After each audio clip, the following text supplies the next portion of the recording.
Well, let's go ahead and take the jack rail off. We've been talking about how to fasten the hooks and keep it in tight. We'll get it out of the way now, and we'll get to the part of the harpsichord that makes it a harpsichord and not a piano. Where the big difference is.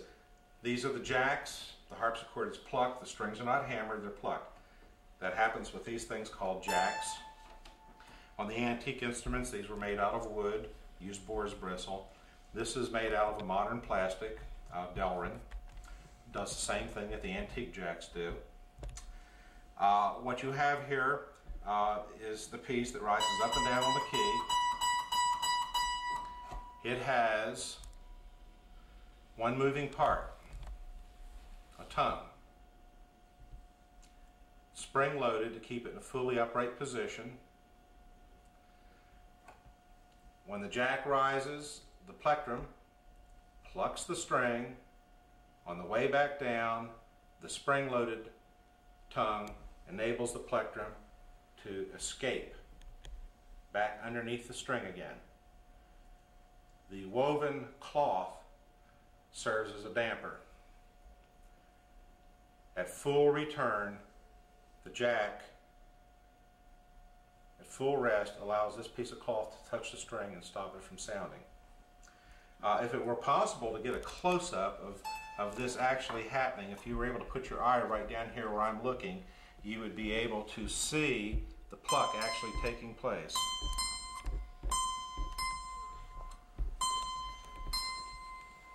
You might want to get right on top of this and catch a look at it if you'd like. I can do it slowly so that each step happens.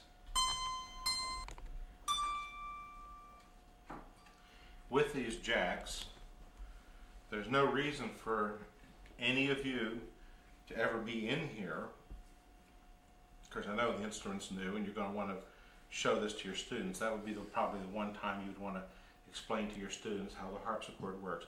You're going to want to take the jack rail off and get a jack out and show it to them. Otherwise, there's really no reason to be in there. And that especially goes to anybody else that's using the harpsichord. There's no need to be messing with anything in there. A technician, if there's a broken plectrum, a string needs to be replaced, a damper needs to be adjusted. That's a legitimate service need, but you're going to have specified people in and out of your organization that are going to do that, so I understand it. Okay, taking a jack out. Always gently catch it from underneath here, or you can pinch it with your two fingers at the top and lift it straight out. Do not handle the plectrum. It is very carefully shaped and thinned to give the right intensity and volume and sound to its particular note. And if you manipulate it, you can affect the voicing adversely. Okay, but you saw me doing this a while ago. I know what I'm doing. I'm just flicking it with my finger. You know, maybe you can handle doing that, I don't know. But as a rule, don't do anything with plectrum. Put it back in. Never push it. Set it through the hole.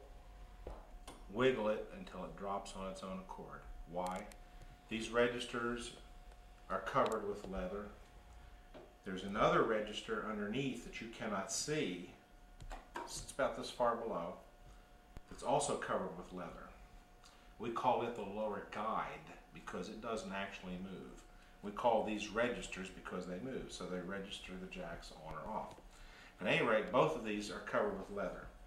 And if you were to start forcing and pushing, you see you can stretch the leather out of shape, and you can actually tear the bottom leather loose from its wood. So you want to be very careful when you put these in, just to wiggle them and let them drop. Okay, this is a new harpsichord. I set my dampers to where they are just barely touching the strings, and with new harpsichords you'll get an occasional damper that's not going to keep working after it's had a little bit of playing, after they've started to settle in, because I set them so close. I try to get as many of them as I can before the instrument leaves the shop. Also too, in the winter time when it dries out, we have our heat on. This didn't used to be a problem in this part of the country, but even down in the deep south now we get dry spots in the middle of winter. Always the worst time too, especially the churches, because they want to do their Christmas program with the harpsichord. What happens in dry weather is the soundboard flattens out. In the humid weather, it has a nice crown to it, a nice roll along the bridge. And in the wintertime, when it's dry, it flattens. When it flattens, the strings drop down. Okay? Dampers will stop working. What happens in the summer when the board has a nice crown and the strings rise up? The strings are pushing a little bit harder against those dampers. It cuts little grooves in the damper. We don't have any yet to show you because this harpsichord is so new. Then in the winter, when the board flattens out, the strings move away just a little bit from that damper and it doesn't work anymore. It's not making enough contact with the string. So you'll have to, this is one thing as your service person or you will have to take care of occasionally. It's very easy. I'm going to show you the ultra sophisticated high-tech tool that I have for this. This has been in my toolbox in my shop now probably for 20 years. It's just a piece of brass that happened to be laying around at the moment and a piece of dowel and some masking tape. And it does the job just well. It's all you need. A butter knife, a letter opener, a coin, anything that will fit into the slot where the damper is will work. And the damper is in a slot with serrated edges on the inside. That grips the cloth, keeps it in place, in addition to the pressure of the plastic. Adjustment is made by simply tapping this piece of cloth down or up, whichever is needed. Hello. As I noticed,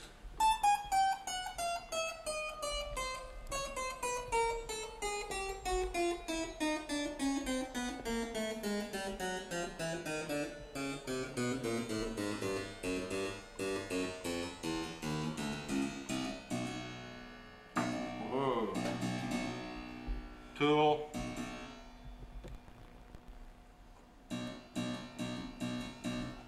push the cloth down a little bit. You want to keep the cloth straight because it has to be able to glide on and off of the string. A mild amount of pressure applied straight down on the felt is sufficient to go ahead and get it down in the slot a little more so that it makes contact with the string.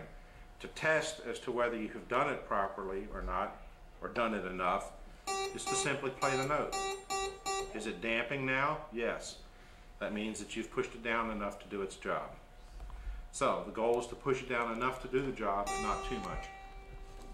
As a beginner, you can also do this on the jack out of the instrument. It might be easier for you, you might be less nervous if you lift the jack out, insert the tool, and push the felt down. Again, I want to emphasize that when you push the felt down, that you keep it straight in the jack, that you don't get it cocked one way or the other. That too will affect its performance, plus make it affect its ability to slide easily on and off the string and when the register's moved. Is there a tool like that included in the kit? No. We have to make one. Yeah, but you don't have to make one, just find something that'll work. Go get a butter knife. Don't you have to do it in the reverse direction sometimes? If it comes too damp? No. When it gets to that extreme, then a technician needs to go through and lift all of them up and reset them properly. But by the time you discover that, it's usually too late. So just let it go and worry about it when the weather dries out. Unless it's gotten to where it's interfering with the ability of the register to go in the on and off position. When that has happened, oftentimes too, it means the keyboard has got to be raised or lowered by adding a paper shim in the back. So, since you mentioned that, I want to go ahead and say, well, here's one that's not working.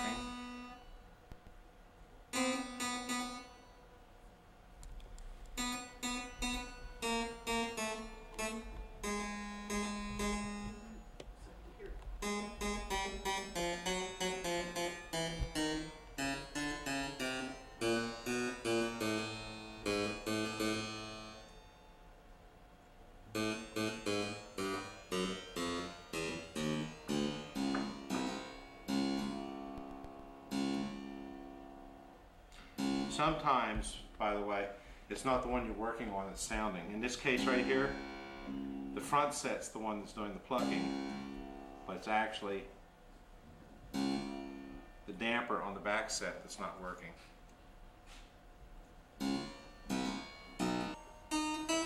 If you set the damper and it doesn't make any difference, that will be your clue.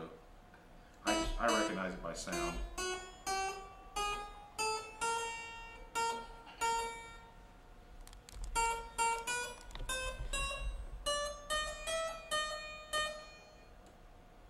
Test them with a slow release too.